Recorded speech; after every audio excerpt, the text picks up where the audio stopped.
এবার বলছি পরিবর্তিত শিলা। আগ্নেয় শিলা এবং পাললিক শিলা মাটির গভীরে গরমে আর চাপে বদলে গিয়ে পরিবর্তিত শিলা হচ্ছে। প্রথমে হবে কি আগ্নেয় শিলা, তোমার বলো ম্যাগমা ভেতরে থাকে, বার হয়ে গেলে লাভা। ঠিক আছে, ঠিক আছে, লাভা। আর ম্যাগমা লাভা হলো। তারপরে পাললিক শিলা। তারপর সেই পাললিক শিলাটা আর আগ্নেয় শিলা পরিবর্তিত হবে, তাপে পরিবর্তিত হয়ে রূপান্তরিত শিলা হবে। এবার তাহলে রূপান্তরিত শিলা হলে তোমার সেল থেকে কি হবে?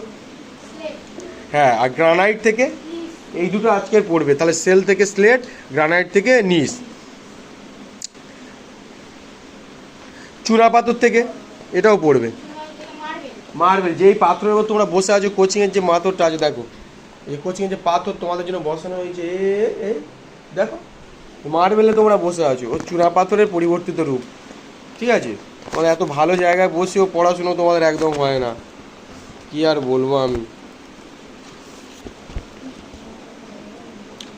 আচ্ছা, ওর কাকে বলে বল?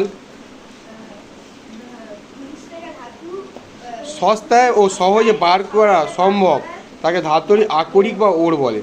আচ্ছা, লোহার আকরিকের নাম বল?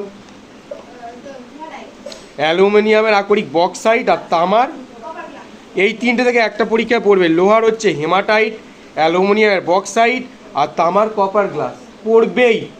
লোহার তাহলে কি বললাম? ওকে বলতে দে অ্যালুমিনিয়ামের বাক্স, অ্যালুমিনিয়াম বক্সাইট, আর তামার কি? Copper glass. কি তামার? তাহলে তুই বল অ্যালুমিনিয়ামের কি? হ্যাঁ, আর তামার মনে থাকবে।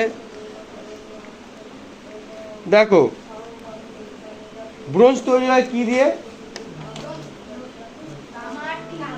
তামা টিন, বোতামটি। ব্রোঞ্জ থেকে, ব্রোঞ্জ, তামা টিন বোতামটি। ঠিক আছে, তাহলে ব্রোঞ্জ কি করে তৈরি হলো, কি কি দিয়ে? হ্যাঁ, পিতল তৈরি হয় কি দিয়ে? পিতাজি কি বলেছিলাম? পিতল। তামা আর জিঙ্ক মানেই দস্তা, তাহলে তামা আর দস্তা মিলে কি তৈরি হবে? পিতল। তাই সেটা আমি শর্টকাটে কি বললাম? পিতাজি মানে পিতল তৈরি হচ্ছে, এগুলো সব সংকার ধাতু। আর একটা কি বললাম? ব্রোঞ্জ, বোতামটি। তাহলে কি হচ্ছে?